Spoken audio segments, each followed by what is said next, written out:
Hello दोस्तों, स्वागत है आप लोगों का अपने यूट्यूब चैनल पर। आज के इस वीडियो में हम लोग डिस्कस करने वाले हैं DSSB 7 मार्च 2022 का मॉर्निंग शिफ्ट का DOE में PRT का जो एग्ज़ाम हुआ था उसकी रीजनिंग के बारे में। लास्ट वीडियो में हम लोगों ने NDMC के पेपर को डिस्कस किया था और NDMC के जो भी मैथ्स और रीजनिंग है उन दोनों चीज़ों को हम लोग कंप्लीट कर चुके हैं। जितने भी शिफ्ट के NDMC के एग्ज़ाम हुए हैं उसमें मैथ्स और रीजनिंग को हम लोगों ने कंप्लीट कर लिया है। और आज का जो वीडियो है ये हम लोगों का DOE का वीडियो है और इसमें पहली शिफ्ट जो है 7 मार्च की उसको हम लोग डिस्कस करेंगे। पहला क्वेश्चन आप लोग स्क्रीन पर देख पा रहे होंगे। इसमें कह रहा है कि बिंदु P बिंदु Q से 80 मीटर उत्तर में है। यानी कि जो बिंदु P है, हम लोग मान लेते हैं कि यहाँ पर बिंदु P है ये, और ये बिंदु Q है जो कि 80 मीटर उत्तर में है। बिंदु P बिंदु Q से 80 मीटर उत्तर में है। तो हम लोग जानते हैं ऊपर उत्तर होता है, नीचे दक्षिण होता है, इस साइड में पूर्व होता है और इधर पश्चिम होता है। तो उत्तर में है यानी कि 80 मीटर ऊपर हो गया। फिर कह रहा है बिंदु R बिंदु Q से 100 मीटर पूर्व में है। तो बिंदु R जो है 100 मीटर पूर्व में है यानी कि 100 मीटर इधर हो जाएगा और बिंदु R यहाँ पर हो जाएगा। नेक्स्ट कह रहा है बिंदु S बिंदु R से 120 मीटर उत्तर में है। तो ये बिंदु R है और ये बिंदु S है और ये कितना है 120 मीटर उत्तर में है यानी कि ऊपर की ओर हो जाएगा। फिर कह रहा है बिंदु S बिंदु T से 120 मीटर पूर्व में है। अब बिंदु S बिंदु T से 120 मीटर बिंदु S जो है बिंदु T से 120 मीटर पूर्व में है। तो बिंदु T जो है यहाँ पर कहीं पर हो जाएगा। अब बिंदु S यहाँ और 120 मीटर पूर्व यानी कि S इस तरीके से हम लोगों का बन जाएगा। फिर कह रहा है बिंदु V बिंदु T से 60 मीटर दक्षिण में है। तो बिंदु V जो है यहाँ पर हो जाएगा और ये 60 मीटर दक्षिण में है यानी कि इस टाइप से हम लोगों का फिगर पूरा कंप्लीट बन जाएगा। अब हम लोगों से कह रहा है कि बिंदु P बिंदु V से कितनी दूर और किस दिशा में है। तो बिंदु P जो है ये है और बिंदु V ये है। आप लोग देख सकते हैं, अगर इसकी दिशा देखेंगे तो ये उत्तर पूर्व की दिशा होगी जाके। तो हम लोगों का जो दिशा तो कंफर्म हो गई उत्तर पूर्व की। अब दूरी हमें निकालनी है। तो दूरी निकालने के लिए क्या करते हैं, हम लोग जानते हैं कि हम लोगों का ये जो है समकोण त्रिभुज बनता है और ये हमारा आधार हो जाता है, ये लंब हो जाता है और ये कर्ण हो जाता है। कर्ण को हमें निकालना है तो हमें दूरी पता चल जाएगी।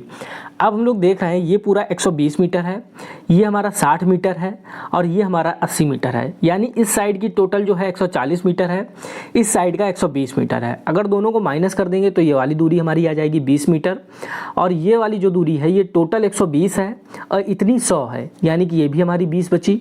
अब हम लोग समकोण त्रिभुज में पाइथागोरस प्रमेय का प्रयोग करके कर्ण निकाल सकते हैं। तो पाइथागोरस प्रमेय क्या होती है, कर्ण का स्क्वायर बराबर होता है लंब का स्क्वायर प्लस आधार का स्क्वायर, या फिर हम लोग कह सकते हैं कर्ण जो निकालना होता है वो अंडर रूट लंब का स्क्वायर प्लस आधार का स्क्वायर। तो लंब का स्क्वायर हमारा हो गया 400, आधार का स्क्वायर भी हो गया 400 यानी कि हमारा बच गया अंडर रूट 800। तो यही हमारा आंसर हो सकता है, लेकिन हमारा इसको थोड़ा और सिंप्लीफाई कर दिया है। तो इसका जब सिंप्लीफाई करेंगे तो 20√2 मीटर आ जाएगा। इसके आप लोग गुणनखंड करके देख सकते हैं। तो जो हमारा आंसर हो गया इस क्वेश्चन का 20√2 मीटर उत्तर पूर्व हो जाएगा, ऑप्शन नंबर ए। सिंपल सा क्वेश्चन था, केवल थोड़ा लेंथी था। अगर आप लोगों ने फिगर सही से बना लिया तो ईजिली आप लोग इसको कैलकुलेट कर सकते हैं। कह रहा था बिंदु P बिंदु Q से 80 मीटर उत्तर में है। तो बिंदु P जो है बिंदु Q से 80 मीटर उत्तर में यानी ऊपर की ओर हो गया। फिर कह रहा है बिंदु R बिंदु Q से 100 मीटर पूर्व में है। तो बिंदु R यहाँ हो गया और पूर्व में है तो 100 मीटर इस साइड में कर दिया। फिर बिंदु S बिंदु P R से 120 मीटर उत्तर है। तो बिंदु S ये है और बिंदु R ये है, 120 मीटर उत्तर है यानी ऊपर की ओर 120 मीटर हो जाएगा। फिर नेक्स्ट है बिंदु T जो है बिंदु S से 120 मीटर, जो बिंदु S है वो बिंदु T से 120 मीटर पूर्व में है। तो ये T हो गया, ये S हो गया पूर्व में और ये 120 मीटर हो गया। फिर कह रहा है बिंदु V बिंदु T से 60 मीटर दक्षिण में है यानी कि यहाँ पर बिंदु V हो गया, ये बिंदु P हो गया। और फिर हम लोगों ने इसको कैलकुलेट किया तो ये हमारी टोटल जो दूरी यहाँ से यहाँ तक इधर साइड में 140 हो रही थी, इधर साइड में 120 हो रही थी, यानी कि ये जो दूरी है हमारी एक्स्ट्रा वाली ये 20 मीटर हो जाएगी। फिर हमने ये देखा ये वाली दूरी निकालने के लिए तो ये टोटल हमारी 120 थी, इतनी हमारी केवल 100 थी यानी कि ये वाली जो दूरी बची ये हमारी 20 बची। अब इस दूरी को हम लोग निकाल सकते हैं पाइथागोरस प्रमेय का प्रयोग करके। तो ये हमारा हो गया लंब और ये हमारा हो गया आधार और ये हमारा हो गया कर्ण। हम लोगों ने यूज कर लिया और हम लोगों ने वैल्यू को निकाल लिया। तो हमारी जो वैल्यू आ गई 20√2 मीटर आ गई। तो पहले क्वेश्चन का आंसर हो गया 20√2 मीटर उत्तर पूर्व। नेक्स्ट क्वेश्चन देखते हैं। अगले क्वेश्चन में है निम्नलिखित में से दिए गए विकल्पों में से प्रश्न चिन्ह के स्थान पर आने वाली आकृति को चुनिए। तो हम यहाँ पर देख रहे हैं ये गोला है और ये चतुर्भुज टाइप से है। फिर इन दोनों का जो है परस्पर रिप्लेसमेंट कर दिया गया है, गोले की जगह चतुर्भुज हो गया, चतुर्भुज की जगह गोला हो गया। तो यही चीज़ यहाँ पर होगी, त्रिभुज इस साइड में आ जाएगा और चतुर्भुज इस साइड में आ जाएगा। तो यहाँ पर देख पा रहे होंगे इसमें हमें कॉमन मिल रहा है। फिर ई एफ, इसको भी पलट दिया गया, एफ पहले हो गया, ई बाद में हो गया, तो माइनस पहले हो जाएगा और गुणा बाद में हो जाएगा, यानी यही वाला हमारा आंसर सही हो जाएगा क्वेश्चन नंबर 2 का, option number B. Next question देखते हैं, क्वेश्चन नंबर 3। क्वेश्चन नंबर 3 में है कौन सी आकृति प्रश्न आकृति के प्रतिरूप को पूरा करेगी। तो यहाँ पर आप लोग देख पा रहे होंगे ये इस टाइप से हम लोगों का जो बन रहा है। अब यहाँ पर हम लोगों को इसको पूरा करना है और इसके अंदर हमारा एक बॉक्स आ जाएगा चौकोर टाइप का, और इस टाइप से हमारी एक और आकृति आ जाएगी, सॉरी इस टाइप से नहीं, यहाँ पर एक आकृति आएगी और इस टाइप से आकृति आएगी। जो हमारा आप लोग देख सकते हैं ये एक गोला इस टाइप से पूरा होगा, ये वाला गोला और ये वाला गोला पूरा हो जाएगा। तो आप लोग देख सकते हैं ये वाली जो आकृति हमारी मैच कर रही है ऑप्शन नंबर ए में मैच कर रही है, यानी कि क्वेश्चन नंबर 3 का जो आंसर हो जाएगा ऑप्शन नंबर ए। नेक्स्ट देखते हैं क्वेश्चन नंबर 4। क्वेश्चन नंबर 4 में है निम्नलिखित में प्रश्न में दिए गए जो विकल्प हैं उनके आधार पर हम लोगों को बताना है। तो यहाँ पर आप लोग देख सकते हैं कार जो है गैरेज में खड़ी होती है और कपड़े कहाँ पर रखे जाते हैं, अलमारी में रखे जाते हैं, यानी क्वेश्चन नंबर 4 का आंसर हो जाएगा ऑप्शन नंबर सी। काफ़ी सिंपल क्वेश्चन था, कार के रखने का स्थान गैरेज है, कपड़े के रखने का स्थान अलमारी हो जाएगा। नेक्स्ट क्वेश्चन देखते हैं, क्वेश्चन नंबर 5। क्वेश्चन नंबर 5 में है निम्नलिखित में से जो एक हमें टेबल दी गई है और इसमें क्वेश्चन मार्क है, तो क्वेश्चन मार्क की जगह पर क्या आएगा।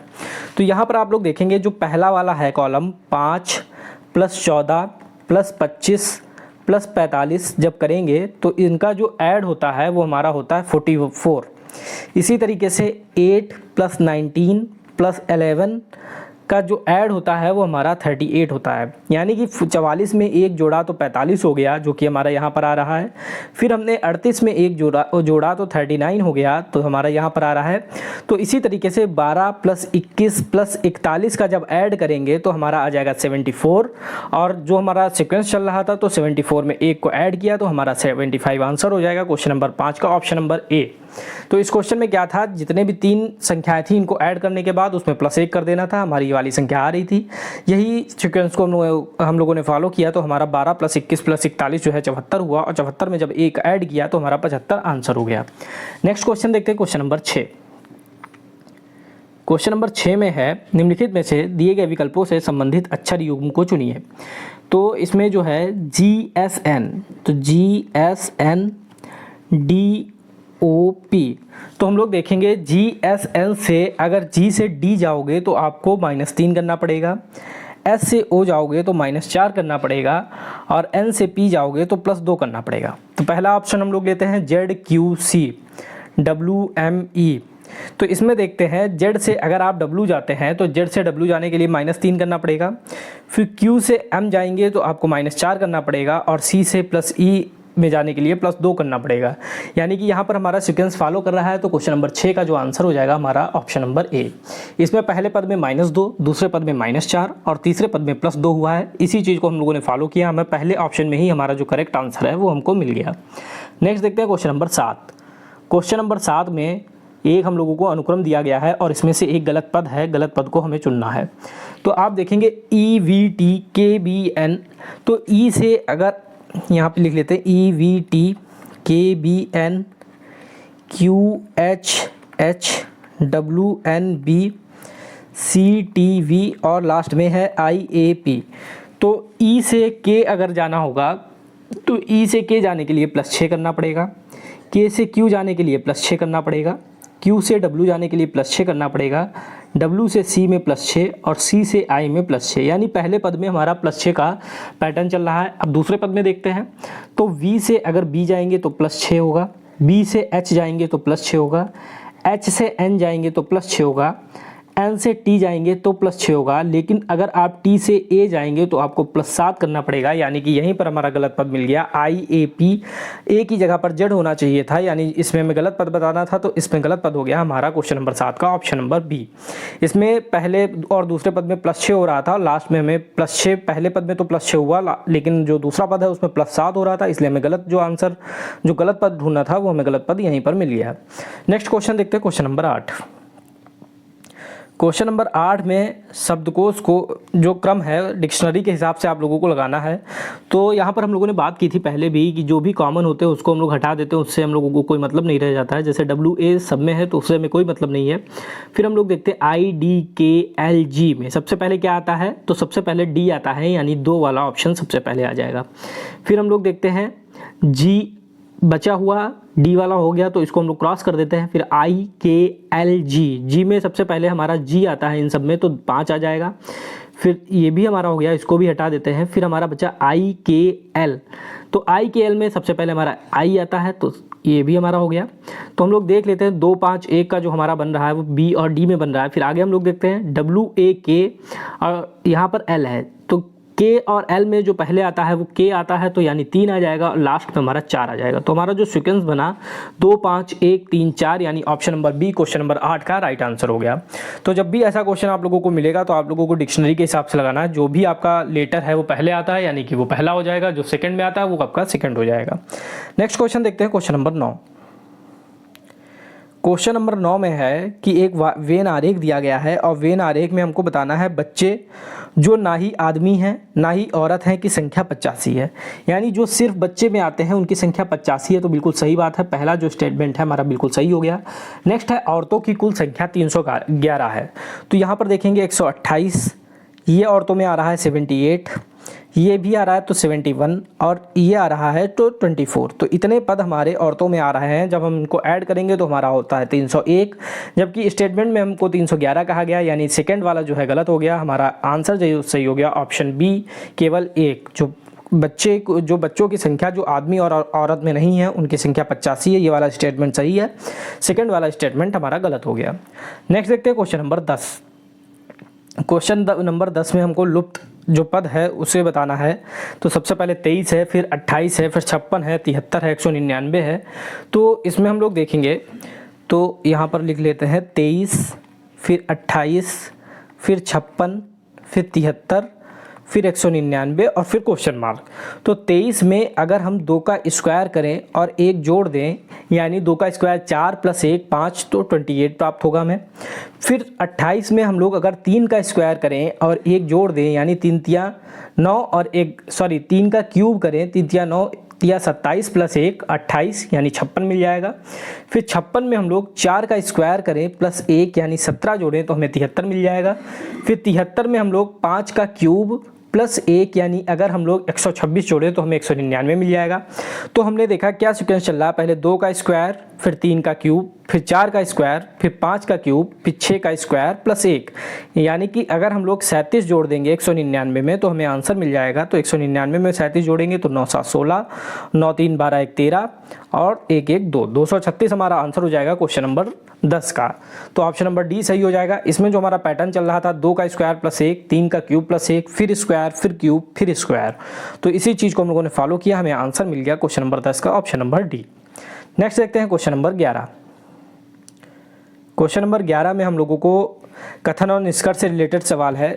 इसमें हम लोगों को कुछ पी क्यू है ये बोला गया है, तो हम लोग सबसे पहले कुछ एक गोला बना लेते हैं और इसमें कुछ पी क्यू है तो इस टाइप से हमारा गोला बन जाएगा।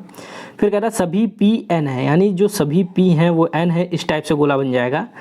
अब हमको आंसर देना है तो कह रहा है सभी क्यू एन है, तो सभी क्यू एन में नहीं आ रहा, केवल कुछ पार्ट आ रहा है। तो पहला तो स्टेटमेंट जो निष्कर्ष है हमारा कंक्लूजन गलत हो गया।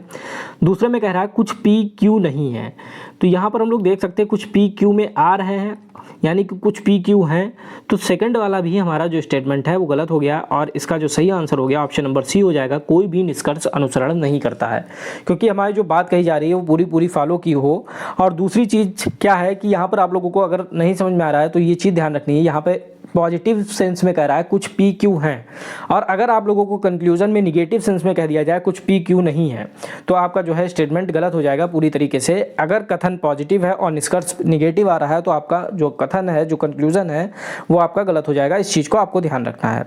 नेक्स्ट क्वेश्चन देखते हैं क्वेश्चन नंबर 12। क्वेश्चन नंबर 12 में है कितने अध्यापक छात्र हैं, तो यहाँ पर अध्यापक और छात्र की संख्या निकालनी है। तो अध्यापक ये हमारे 48 और 12, जो अध्यापक और छात्र में कॉमन है वो हमारा 48 और 12 है, यानी इन दोनों को ऐड कर देंगे तो 60 हो जाएगा और हमारा इस क्वेश्चन का जो राइट आंसर हो जाएगा वो 60 हो जाएगा। आप लोग यहाँ पर देख सकते हैं क्वेश्चन नंबर जो 12 है इसका जो आंसर हो जाएगा हमारा ऑप्शन नंबर डी।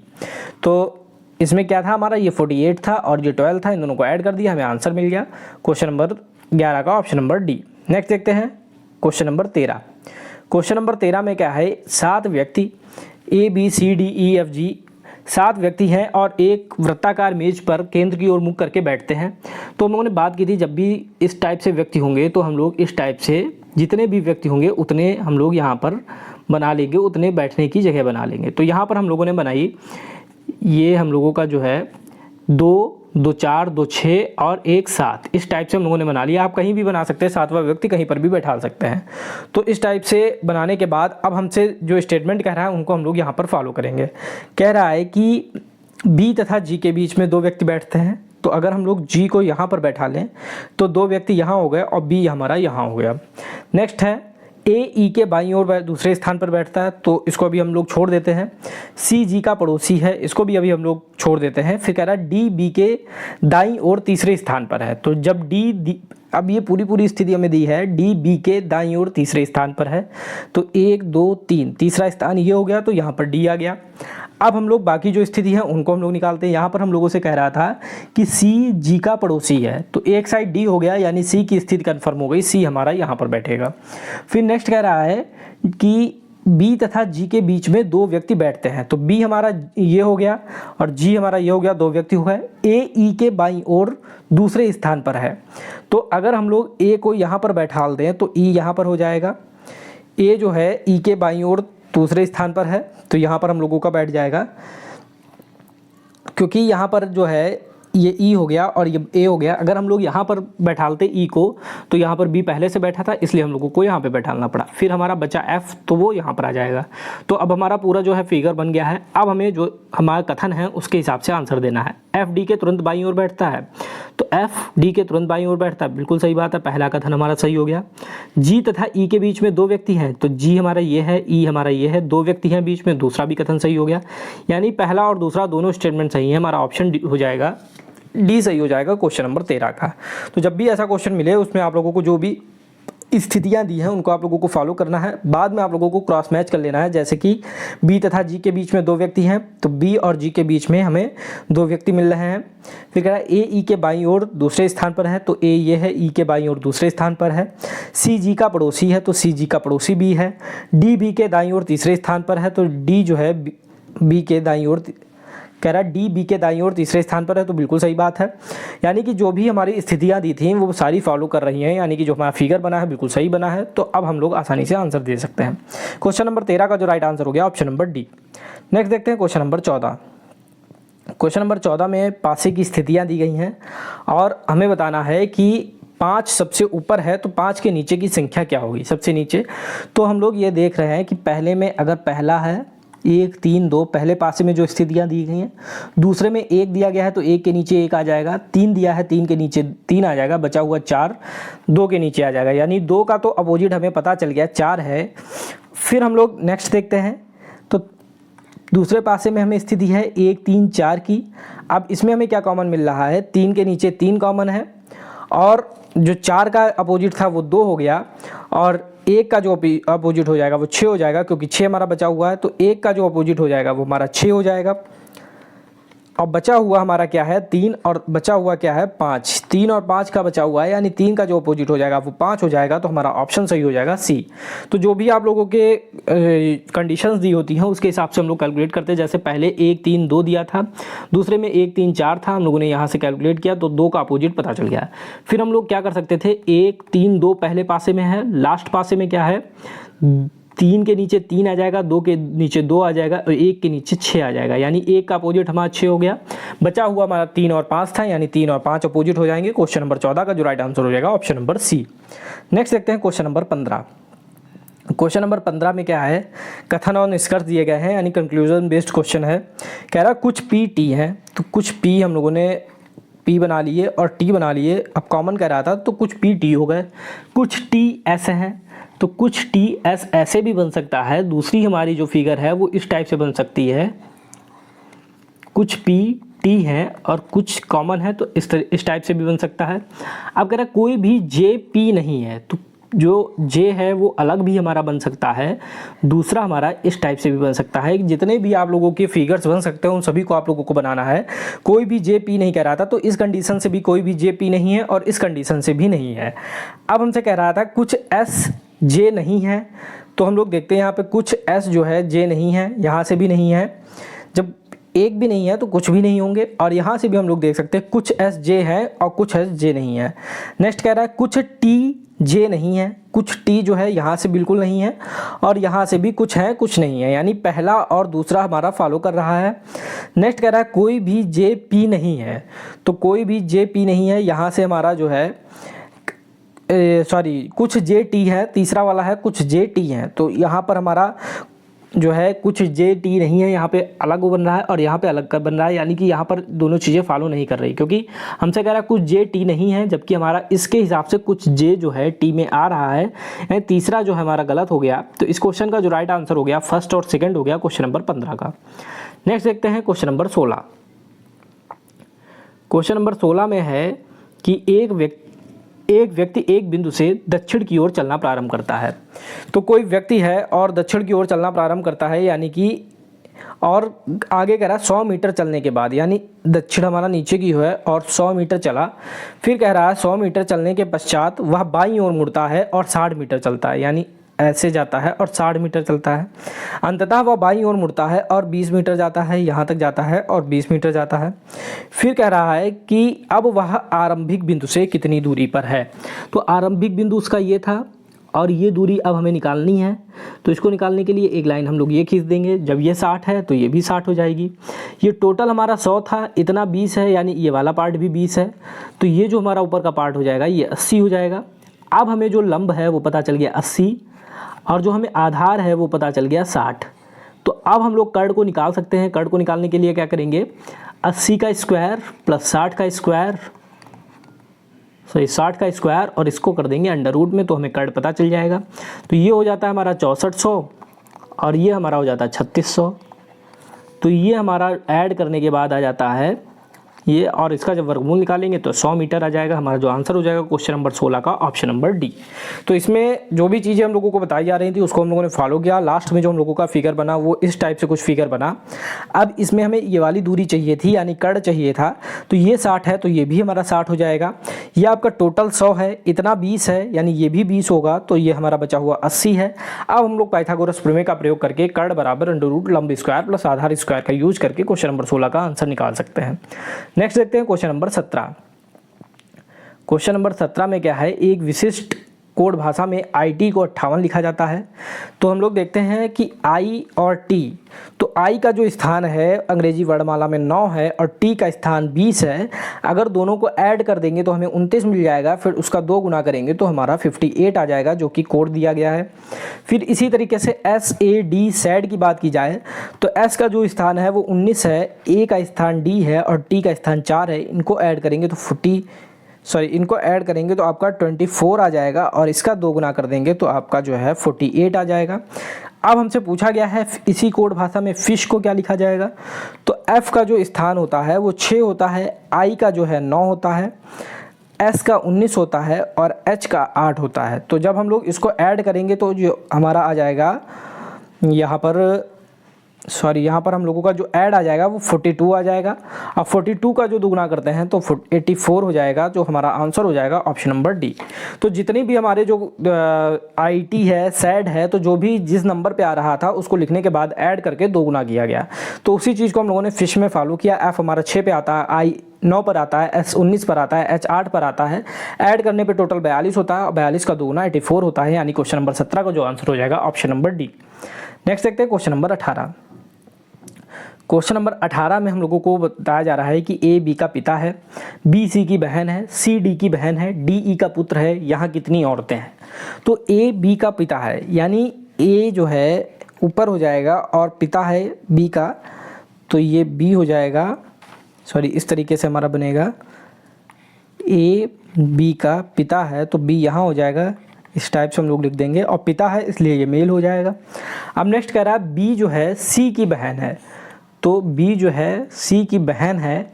अब जब बहन है तो ये हमारा फीमेल हो जाएगा। नेक्स्ट कह रहा है कि सी डी की बहन है, तो सी हमारा बहन हो जाएगी डी की, यानी कि ये भी फीमेल हो जाएगी। अब डी जो है ई का पुत्र है, यानी ये पुत्र ई का। अब जब ई का पुत्र है और ये पिता है, यानी कि ये माता हो जाएगी, यानी ये भी फीमेल हो जाएगी। तो अब हम लोगों को बताना है यहाँ कितनी औरतें हैं, तो एक और ये दो और एक तीन, यानी टोटल 3 फीमेल हैं। तो आंसर हमारा सही हो जाएगा ऑप्शन ए 3। तो इसमें कुछ नहीं था, केवल कहा जा रहा था ए बी का पिता है, तो हम लोगों ने ए जो है बी का पिता कर दिया, और ये मेल है इसलिए एम लिख दिया। बी सी की बहन है, यानी ये फीमेल हो गई। सी डी की बहन है, यानी ये भी फीमेल हो गई। और डी जो है ई का पुत्र है, तो जब ये पिता है तो ये माता होगी, यानी ये भी फीमेल हो गई। टोटल हम लोगों ने काउंट किया तो हमें 3 मिल गया। नेक्स्ट हम लोग देखते हैं क्वेश्चन नंबर 19। क्वेश्चन नंबर 19 में है 7 व्याख्यान दिए गए हैं और 7 दिनों में दिए गए हैं, सोमवार से रविवार तक। अब इसमें बताना है कि ज़रूरी नहीं कि इसी क्रम में हो, एक ही दिन में 2 व्याख्यान नहीं दिए गए हैं। L1 तथा L2 के बीच 3 व्याख्यान हैं, यानी पहले Monday, Tuesday, Wednesday, Thursday, Friday और सैटरडे, और उसके बाद संडे। तो ये हमारा जो सप्ताह का क्रम है वो है। अब कह रहा है पहले हम लोगों से स्टेटमेंट में, यहाँ पर हम लोग देखते हैं सीधी सीधी क्या चीज़ दी गई है, तो सीधा सीधा दिया गया है कि L6 शुक्रवार को दिया गया है, तो यहाँ पर L6 हमारा कंफर्म हो गया। फिर कह रहा है कि L4 जो है L6 के बाद दिया गया है, तो L4 या तो यहाँ पर आ सकता है या यहाँ पे आ सकता है, तो L4 हम लोग यहाँ पर लिख देते हैं पहली कंडीशन में। फिर कह रहा है कि L1 तथा L2 के बीच 3 व्याख्यान दिए गए हैं, तो L1 और L2 को अगर हम लोग देखेंगे और 3 व्याख्यान, तो अभी हम लोग यहाँ से स्थिति को क्लियर नहीं कर पाएंगे कि कहाँ पर L1 रखें, कहाँ पर L2 रखें। नेक्स्ट कह रहा है L3 जो है L7 से पहले दिया गया है, तो और L5 तथा L6 के बीच में 2 व्याख्यान दिए गए हैं। तो अब अगर हम लोग L5 और L6 की स्थिति को देखें तो L6 यहाँ पर है, अब 2 व्याख्यान बीच में दिए गए हैं, यानी कि L5 की स्थिति हमें क्लियर हो गई, L5 यहाँ पर आ जाएगा। और L4 जो है L6 के बाद दिया गया है, तो हमारा L4 जो है L6 के बाद हो गया। ये वाली भी हमारी जो है कंडीशन पूरी हो गई, इसके नीचे भी अंडरलाइन कर देते हैं। फिर कह रहा है L3 L7 से पहले दिया गया है, तो L3 L7 अभी इस चीज़ को छोड़ देते हैं। फिर कह रहा है L1 L2 से पहले दिया गया है, अभी इसकी भी स्थिति हमें नहीं पता है, लेकिन अगर हम लोग मान लें यहाँ पे ये भी कह रहा है L1 तथा L2 के बीच में 3 व्याख्यान है, और जो L1 है वो पहले है, यानी कि अगर हम लोग यहाँ पर L2 को रख दें, यहाँ पर अगर हम लोग रख दें L1 को, और यहाँ पर रख दें हम लोग L2 को, और इनके बीच में 3 लोग हो जाएंगे 1 2 3। अब हमारा क्या कह रहा था कि एक और कंडीशन थी, यहाँ पर L3 L7 से पहले दिया गया है, यानी L3 यहाँ हो जाएगा और L7 हमारा यहाँ हो जाएगा। अब हमसे क्या कहा जा रहा है, L7 गुरुवार को दिया गया तो थर्सडे को दिया जा रहा है, यानी पहला स्टेटमेंट हमारा सही हो गया। L2 तथा L5 के बीच में 3 व्याख्यान है, तो L2 ये है, L5 ये है, 1 2 3 4 बीच में 4 व्याख्यान है, यानी दूसरा जो स्टेटमेंट है हमारा गलत हो जाएगा। तो इस क्वेश्चन का जो राइट आंसर हो जाएगा ऑप्शन नंबर डी, केवल 1। तो इस टाइप की जो भी क्वेश्चन है, आप लोगों को जो चीज़ क्लियर पता है उसको सबसे पहले लिख लें, फिर जो आप लोगों की संशय वाली चीज़ें हैं उनको बाद में लिखें। नेक्स्ट क्वेश्चन नंबर 20, ये आज का लास्ट क्वेश्चन है। तो क्वेश्चन नंबर 20 में है 1 3 5 9 21 37, आगे क्वेश्चन मार्क है, क्या आएगा। तो हम लोग यहाँ नोट कर लेते हैं कि सबसे पहले हमारा है 1 3 5 9 21 37।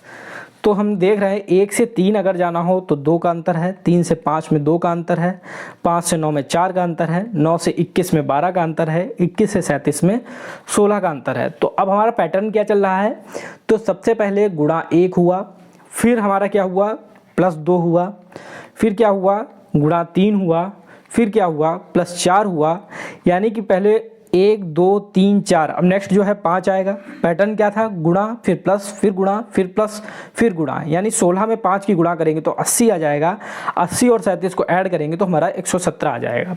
तो इस क्वेश्चन नंबर 20 का जो आंसर हो जाएगा ऑप्शन नंबर डी हो जाएगा। तो इस क्वेश्चन में क्या था, हम लोगों ने अंतर निकाला, हमने देखा पहले गुणा 1 हुआ, फिर प्लस 2 हुआ, फिर गुणा 3 हुआ, फिर प्लस 4 हुआ, अब गुणा 5 होगा, तो गुणा 5 करने पे 80 आया, 80 37 में ऐड किया तो 117 हमको आंसर मिल गया। तो इस क्वेश्चन का जो राइट आंसर हो गया ऑप्शन नंबर डी हो गया। तो ये जो हम लोगों का पेपर था, ये 7 मार्च का फर्स्ट शिफ्ट का पेपर था, और नेक्स्ट वीडियो में हम लोग सेकंड शिफ्ट के पेपर को डिस्कस करेंगे। अगर आप लोगों को वीडियो पसंद आया तो वीडियो को लाइक करें, साथ ही साथ चैनल को सब्सक्राइब करें। मिलते हैं नेक्स्ट वीडियो में, थैंक यू।